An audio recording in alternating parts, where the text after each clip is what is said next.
और यहाँ भुक्ति और मुक्ति से कोई वंचित नहीं होता, और अकाल मृत्यु से भी यहाँ पर जो छुटकारा होता है। अकालांतर में ये जगह अघोरियों की साधना का केंद्र रहा है। कि जो जलंधर दैत्य था उसने इसी स्थान पर महादेव का तप किया था और महादेव ने उसको इसी स्थान पर मारा भी था।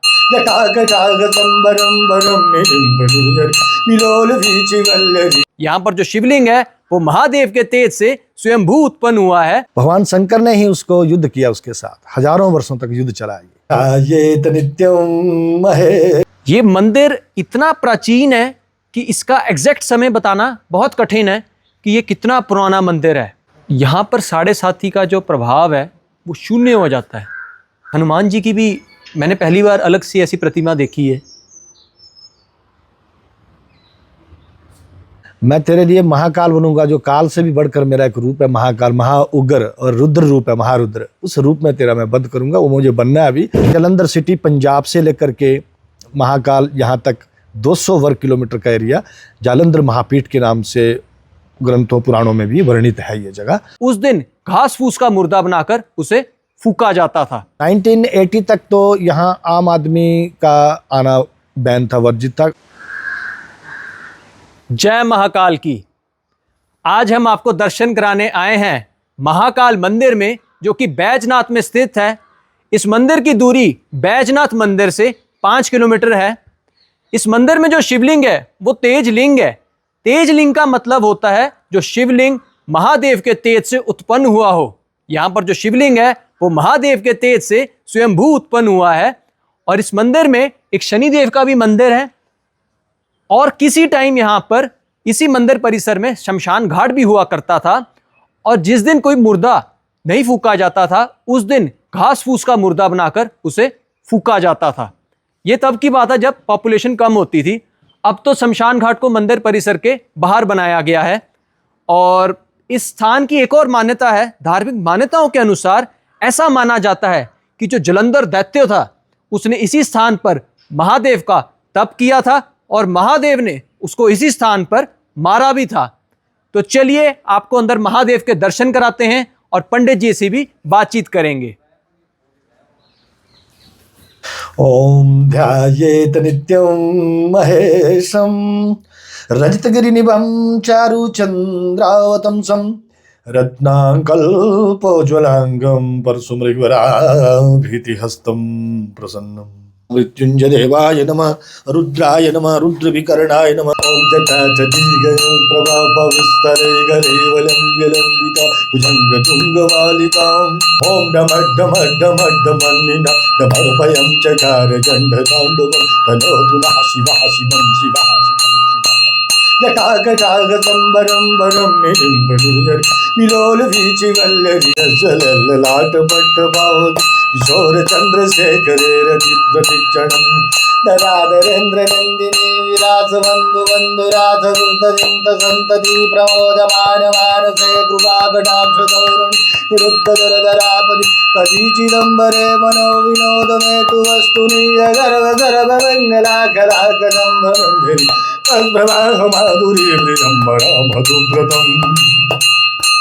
स्वरांतकं पुरांतकं भवन्तकं वकान्तकं गजादकोदकं तुकं तमन्तकान्तकं भजे जय परिभ्रम भ्रम भ्रम भुजङ्गम सफुर्तकुनिशीठनीतम प्रबन्धबन्धुकन्दर तदानिलिम्प निर्जरि तरस्तनोतु वृत्तिसिन्धुर करानि राहुनुबन्धुरा त्रियं जगन्धुरन्धर प्रफुल्लनीलपङ्कज प्रपञ्चगालिमज्जड विडम्बिकण्ठगन्धरि रुचिप्रबन्धगन्धरम्।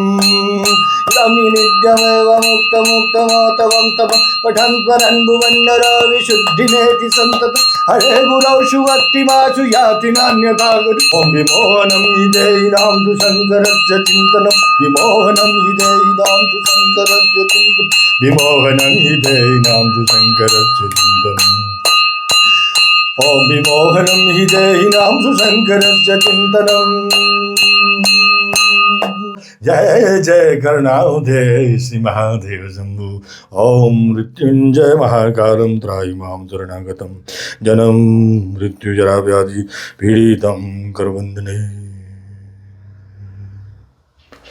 हे महादेव, हे मृत्युंजय, हे महायोगी, हे आदि योगी शिवा, ओम नमः शिवाय, ओम नमः शिवाय, ओम नमः शिवाय। ये मंदिर इतना प्राचीन है कि इसका एग्जैक्ट समय बताना बहुत कठिन है कि ये कितना पुराना मंदिर है। तो चलिए इसको जानने के लिए अब बातचीत करते हैं पंडित जी से। जैसा कि हमने कहा था कि हम पंडित जी से बातचीत करेंगे और भी इन्फॉर्मेशन उनसे लेते हैं। तो इस समय सौभाग्य से हमारे साथ मौजूद हैं मंदिर के मुख्य पुजारी श्री मिश्रा जी। आपका बहुत बहुत स्वागत है। जय शंकर जी, जय बाबा महाकाल, जय बाबा महाकाल। जय। तो हमें ये बताएं कि इस मंदिर का इतिहास क्या है। इस मंदिर का जो मूल रूप से ये महाकाल जी का एक प्रमुख स्थान है। पूरे पृथ्वीलोक पर दो ही महाकाल जी के मंदिर है, एक उज्जैन में, वो जो मध्य प्रदेश में उज्जैन में, और हिमाचल प्रदेश में ये एक जगह पर जिला कांगड़ा बैजनाथ तहसील के अंतर्गत ये महाकाली जगह है, यहाँ महाकाल जी का मंदिर है। तो ये जो मंदिर, ये जो शिवलिंग यहाँ पर स्वयंभू है, ये तेजोलिंग रूप में विराजमान है इधर। और जहाँ उज्जैन में जो शिवलिंग जो उसमें प्रकट हुए भगवान शंकर महाकाल के रूप में, वो ज्योतिर्लिंग के रूप में है। तो जहाँ ज्योति स्वरूप परमात्मा प्रकट हुए वहाँ ज्योतिर्लिंग 12 बन गए, और जहाँ ज्योति तेज के स्वरूप से, जैसे भगवान का तेज आया इधर, तेज से फिर ये तेजोलिंग का उत्पत्ति हुई। तो समुद्र मंथन में जब जलंधर नाम के दैत्य को कोई पालने पोसने के लिए उस बच्चे को तैयार ना हो, वो भी समुद्र से आया बाहर, लक्ष्मी का भाई है, तो कांगड़ा की 8 देवियों ने उसका पालन पोषण किया था। जालपा माता, जलंधर पालिका बोलते, कांगड़े वाली माता है ना, सभी देवियों ने उनका पालन पोषण किया। तो उसके रुदन की आवाज़ से, रोने की आवाज़ से ही तीनों लोग कांपते थे। ऐसा बच्चा था वो दैत्य, और श्राप के कारण वो राक्षस योनि में आया था। तो जैसे ही वो बड़ा हुआ, भगवान शंकर जी की उसने तप किया, तपस्या की, उपासना की, जो तप करके उसको भगवान शंकर से एक वरदान लिया उसने कि तेरी मृत्यु नहीं होगी, मृत्यु ना मारे मुझे काल ना मार सके, ऐसा उसने वरदान मांगा भगवान शंकर जी से। तो वरदान मिलने के बाद उसने देवी देवताओं को, ऋषियों मुनियों को, सबको फिर तंग करना शुरू किया, सताना शुरू कर दिया। तो भगवान शंकर की शरण में सभी देवता और ऋषि गए हैं और स्तुति की है भगवान शंकर जी से अभय दान देने के लिए कि उस दैत्य से जो बच्चा है उसके हमें रक्षा करो उससे, और आपने उसको वरदान दिया हुआ कि तुझे काल नहीं मारेगा, मृत्यु नहीं होगी। तो भगवान शंकर जी कहते हैं तथास्तु, कोई बात नहीं, मैं उसका कोई उपाय करूंगा, आप निश्चिंत रहें। तो ऐसा आश्वासन दिया भगवान जी ने। भगवान शंकर ने ही उसको युद्ध किया, उसके साथ हजारों वर्षों तक युद्ध चला। और युद्ध क्षेत्र में भगवान शंकर में उसको मारने के लिए तैयार, वध करने के लिए तैयार हो गए हैं राक्षस जालंधर को। तो जालंधर पूछता है भगवान कि आप मुझे कैसे मार रहे हैं शंकर, आपने तो वरदान दिया मुझे कि तेरी मृत्यु नहीं होगी, काल नहीं मारेगा। तो भगवान शंकर बोलते हैं कि ये मेरा सौम्य रूप है शिव का, मैं तेरे लिए महाकाल बनूंगा, जो काल से भी बढ़कर मेरा एक रूप है महाकाल, महाउग्र, और रुद्र रूप है महारुद्र, उस रूप में तेरा मैं वध करूंगा, वो मुझे बनना है अभी। और तो अंतिम इच्छा बता कि कोई भी वध करने से पहले अंतिम इच्छा तेरी है तो बता दे। तो उसने यही मांगा कि जिस क्षेत्र में मेरा ये वध हो रहा है वो क्षेत्र मेरी पीठ के नाम से प्रसिद्ध हो जाए, और यहाँ पर आए हुए व्यक्ति, कोई भी कलयुग में आत्मा जितनी लोग आएंगे, वो भुक्ति और मुक्ति से कोई वंचित ना होने पाए, और आदित्य आदि नवग्रहों से शांति हो। ऐसा उसने वरदान मांगा शंकर जी से। भगवान जी ने कहा तथास्तु। भगवान महाकाल बने और उसका वध किया। तभी से ये क्षेत्र जलंधर सिटी, पंजाब से लेकर के महाकाल यहाँ तक 200 वर्ग किलोमीटर का एरिया जालंधर महापीठ के नाम से ग्रंथों पुराणों में भी वर्णित है ये जगह, जालंधर महापीठ। और यहाँ भुक्ति और मुक्ति से कोई वंचित नहीं होता, और अकाल मृत्यु से भी यहाँ पर जो छुटकारा होता है। अकालांतर में ये जगह अघोरियों की साधना का केंद्र रहा है। 1980 तक तो यहाँ आम आदमी का आना बैन था, वर्जित था। अघोरी लोग साधना करते थे और परकाया प्रवेश तक जानते थे वो, और आम आदमी यहाँ नहीं आते थे। भयंकर जगह थी, और अभी यहाँ लाखों लोग दर्शन करते हैं। शिवरात्रि, तारारात्रि यहाँ पर खूब मनाई जाती है। जय श्री महाकाल। जय श्री महाकाल। तो यहाँ पर शनिदेव और माँ छाया की प्रतिमा है, वो अपनी माँ के साथ यहाँ पर स्थापित हैं, और यहाँ पर 12 राशियों के स्तंभ मौजूद हैं, मेष से लेकर मीन तक। यहाँ पर 7.5 का जो प्रभाव है वो शून्य हो जाता है, ढैये का, साढ़े साती का, सबका प्रभाव यहाँ पर शून्य हो जाता है।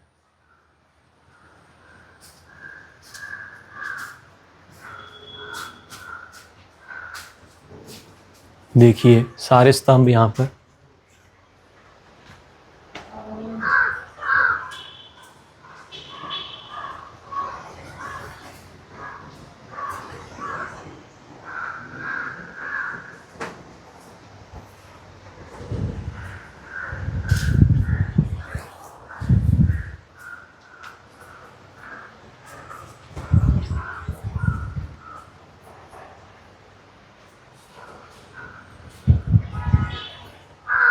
सारी 12 राशियों के स्तंभ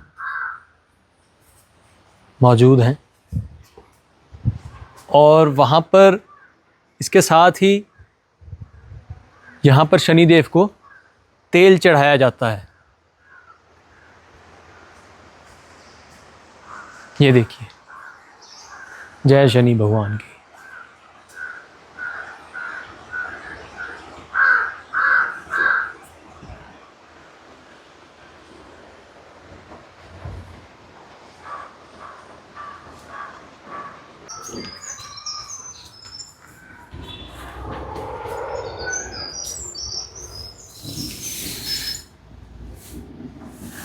जय माता की। यहाँ पर माँ दुर्गा का भी एक मंदिर मौजूद है, आइए आपको दर्शन कराते हैं।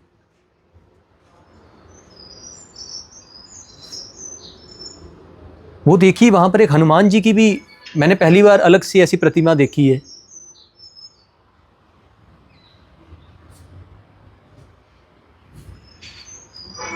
ये सारे ही मंदिर जो यहाँ बने हुए हैं सारे ही प्राचीन समय के हैं।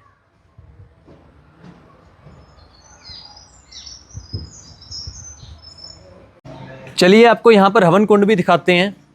देखिए आर्किटेक्चर देखिए यहाँ कितना पुराना है।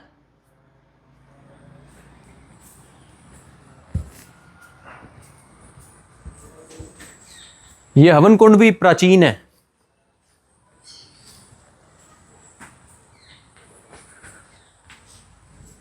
अभी भी देखिए कोई हवन नहीं हो रहा, पर यहाँ पे इतनी शांति है ना, एकदम ठंडक सी मिली है यहाँ पर आकर। देखिए पुराने समय का बना हुआ है।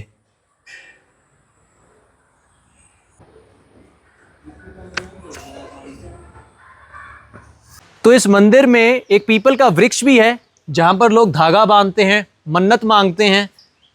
और यहाँ पर शिवलिंग भी है मौजूद, स्थापित किया हुआ है।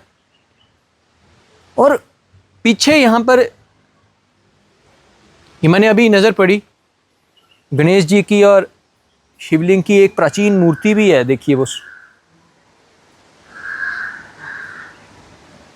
और यहाँ पर एक नंदी बैल भी देखिए, ये भी प्राचीन समय की मूर्ति है, अलग सी नंदी बाबा की एक मूर्ति है ये।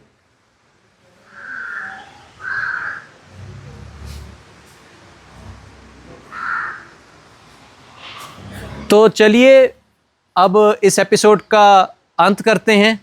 आशा करता हूं आपको ये एपिसोड पसंद आया होगा। मैं मिलूंगा अब आपसे अगले शुक्रवार। तब तक के लिए जय महाकाल की।